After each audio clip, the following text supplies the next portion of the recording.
এখানে ট্রেন পোড়ানোর রাজনীতি আছে বিএনপি আওয়ামী লীগের মধ্যে। শেখ হাসিনা শেখ পরিবার আর আওয়ামী লীগ বাংলাদেশ না।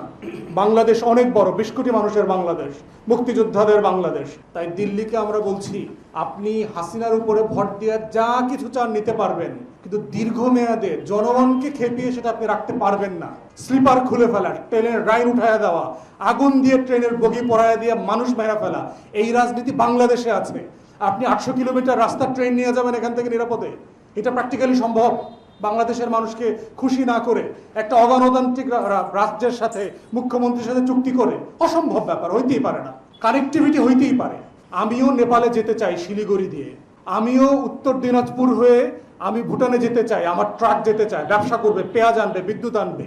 আপনিও বাংলাদেশের উপর দিয়ে যান, ত্রিপুরা যান, কুমিল্লা হয়ে, আমার কোনো সমস্যা নাই। কিন্তু শুধু আপনি নেবেন, আমি কিছু পাবো না, আমি দেবো না, এটা তো চুক্তি হতে পারে না। আপনি বার্মা থেকে গ্যাসের পাইপলাইন নিয়ে যাবেন বাংলাদেশের উপর দিয়ে, কিন্তু বার্মা গ্যাস আবার আমাকে বিক্রি করতে পারবে না, সেটা কেমন কথা হলো? আপনার নিজের ইতিহাস থেকে আপনি শেখেন। শ্রীলঙ্কার দিকে তাকান, যাচ্ছে তাই করেছেন শ্রীলঙ্কাতে। তামিলদেরকে ফান্ডিং করে, অস্ত্র দিয়ে দেশকে অরাজক করে ফেলছিলেন। সেই শ্রীলঙ্কাতে আপনাদের অবস্থা কি আজকে? নেপালের দিকে তাকান, যে নেপালের শতভাগ ব্যবসা বাণিজ্য সবকিছু আপনারা নিয়ন্ত্রণ করেছেন, সে নেপাল আজকে আপনাদেরকে 2 পয়সার দাম দেয় না। মালদ্বীপের দিকে তাকান, আপনার সেনাবাহিনীকে সেখান থেকে বের করে দেওয়া হয়েছে, মিলিটারি বেস। তাহলে আপনার প্রতিবেশীর দিকে আপনি তাকান, যে আপনার এই ফরেন পলিসিগুলো ওয়ার্ক করছে না। So for God's sake, come back to your common sense. এই জন্য দিল্লিকে বলছি, বাংলাদেশের 20 কোটি মানুষের সাথে বেইমানি করে, শুধুমাত্র একটা করদ রাজ্যের মুখ্যমন্ত্রীর উপর ভরসা করে যদি আপনারা মনে করেন যে আপনারা 800 কিলোমিটার রাস্তা, 1000 কিলোমিটার রাস্তা বাংলাদেশের বুকের উপর দিয়ে চলে যাবেন, বোকার স্বর্গে বাস করছেন। শুধু বাংলাদেশের আভ্যন্তরীণ রাজনীতি দেখেন। আমরা কানেক্টিভিটির বিপক্ষে না, কিন্তু সেই কানেক্টিভিটি মিউচুয়াল ইন্টারেস্টের উপর ভিত্তি করে হইতে হবে।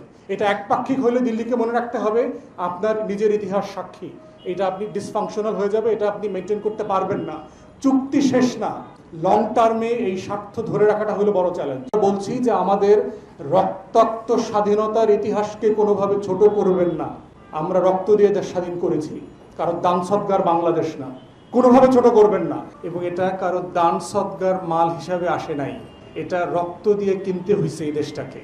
এবং বাংলাদেশের মানুষ, বাঙালিরা ভুলে যায় নাই 1757 সালের সেই মির্জাফরের ইতিহাস, ঘসিটে বেগমদের ইতিহাস।